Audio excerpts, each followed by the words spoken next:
Most people wake up, and the first thing they do is hand their mind over to someone else. A notification, a headline, someone else's agenda. And before they've even had a single thought of their own, the day has already started telling them who they are. The Stoics knew something that most people still haven't figured out. The morning is a battlefield. Not for your schedule, not for your to-do list, for your mind. And if you don't claim it first, something else will. Today, I'm going to give you 7 things to tell yourself every single morning. Not affirmations, not positive thinking. Weapons. Sentences forged by Marcus Aurelius, Epictetus, Seneca. Men who faced war, exile, slavery, and death, and still chose to show up fully.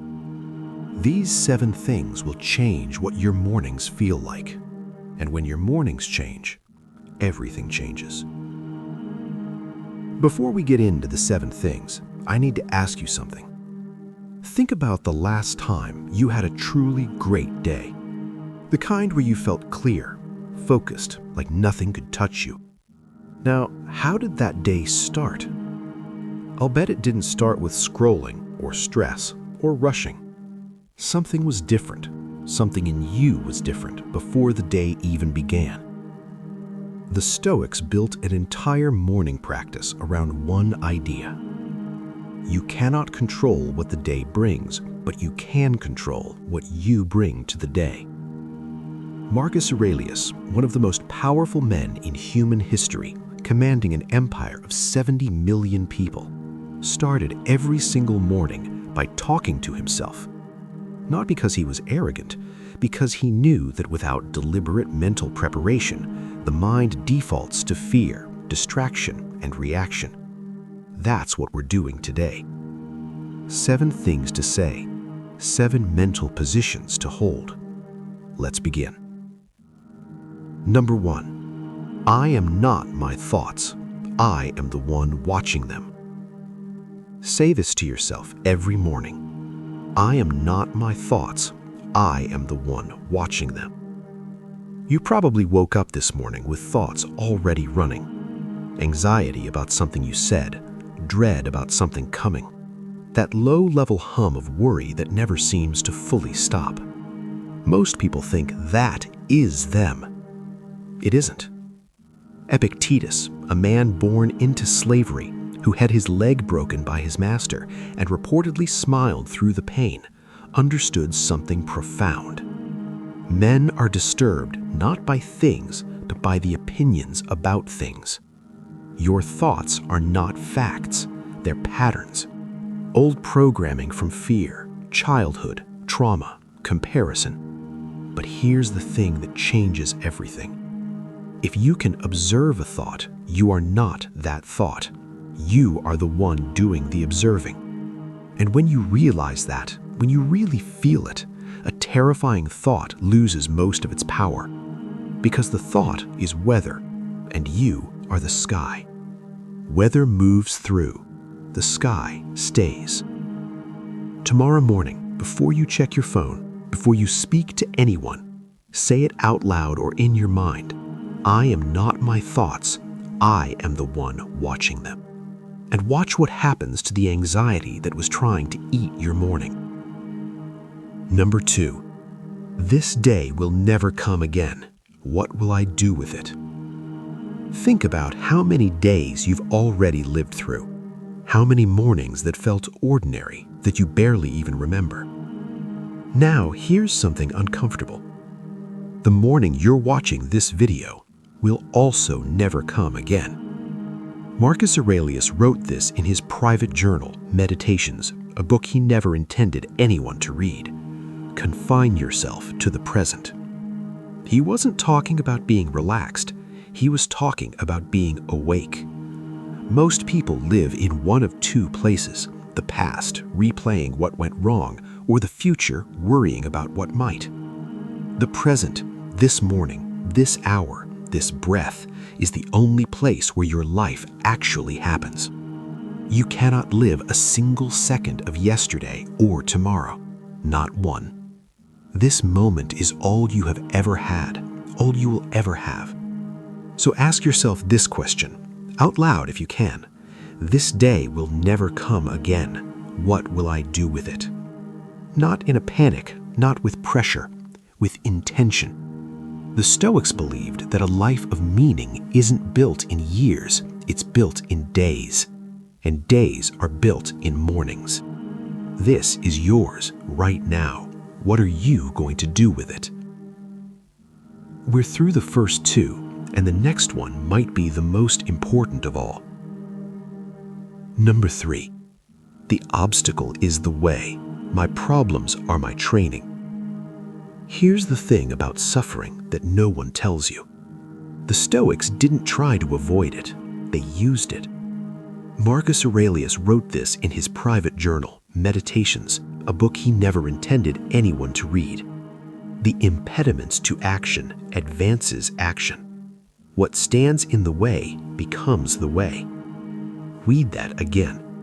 What stands in the way becomes the way. This is one of the most dangerous ideas in all of philosophy. Dangerous because once you truly believe it, you stop being afraid of difficulty. What is the hardest thing in your life right now? The relationship that's breaking you, the career that's stuck, the loss you're still carrying. What if that thing, that exact thing, was not a sign that you're failing, but the very forge in which your character is being built? Epictetus didn't just talk about enduring hardship. He was enslaved. His freedom was taken from him, and he became one of the most influential philosophers in human history, not despite his obstacles, because of them. Tell yourself this morning, the obstacle is the way, my problems are my training. And watch what happens to your relationship with difficulty. Number 4, I will control what I can control and release everything else. We're at the halfway point, and I want to be honest with you. This next one is the hardest, not to understand, to actually do. The Stoics built their entire philosophy around one distinction, one line drawn in the sand. Epictetus opens his Enchiridion, his handbook for life, with these exact words. Some things are in our control, others are not. That's it. That's the whole game. In your control, your thoughts, your effort, your response, your values, what do you choose to focus on? Not in your control, other people, the economy, your past, what happens to you, how long you live. Most of your suffering, and I mean most of it, comes from trying to control things you cannot control. The person who won't change, the situation that won't budge, the outcome you keep trying to force. Every single morning, before the day tries to drag you into anxiety about things outside your power, I will control what I can control and release everything else. This is not weakness. This is the most sophisticated form of strength. It takes more discipline to release something than to keep fighting it. The Stoics called this the dichotomy of control, and it was their secret weapon. Now, it's yours. Number 5, I choose my response. I am not a slave to my reactions. Between what happens to you and how you respond, there is a space. In that space is your freedom. Seneca wrote, "No man is more unhappy than he who never faces adversity, for he is not permitted to prove himself." Every single moment of your day, every difficult person, every unexpected setback, every frustration is asking you the same question. Who are you? The person who reacts, who gets hijacked by emotion, who fires back, who spirals, is operating on autopilot. The person who responds, who pauses, who chooses, is living by design. Your reactions are habits, and habits can be changed, but only if you start the day by reminding yourself that you are not a machine. You are a conscious being with the power to choose. I choose my response. I am not a slave to my reactions. Say that, mean it, and watch how differently you move through conflict today. Number 6, I am grateful, not for what I want, for what already is. Seneca wrote to his friend Lucilius, "True happiness is to enjoy the present without anxious dependence upon the future." There's a modern epidemic that no one's talking about properly. It's not depression, it's not anxiety. It's the inability to feel satisfied with what you already have while you're still chasing what you don't. Your mind, if left unchecked, will always find the gap. What's missing? What's not enough? What others have that you don't? But what if the life you're waiting to feel grateful for is already here? Not perfect, not finished, but real and yours. The Stoics practiced what they called negative visualization, deliberately imagining losing the things they had, not to be dark, but to feel the full weight of what they already possessed. Every morning, before you focus on what's missing, say this: I am grateful, not for what I want, for what already is. And mean it. Even if it's small, even if it's just, I woke up, I breathed, I have this day. That is not nothing. That is everything. I will live as if this could be my last good day. Marcus Aurelius lost 5 of his children. He led Rome through a 20-year plague. He commanded armies while knowing he was slowly dying. And yet, he wrote in his journal, "Perfection of character is this, to live each day as if it were your last, without frenzy, without apathy, without pretense."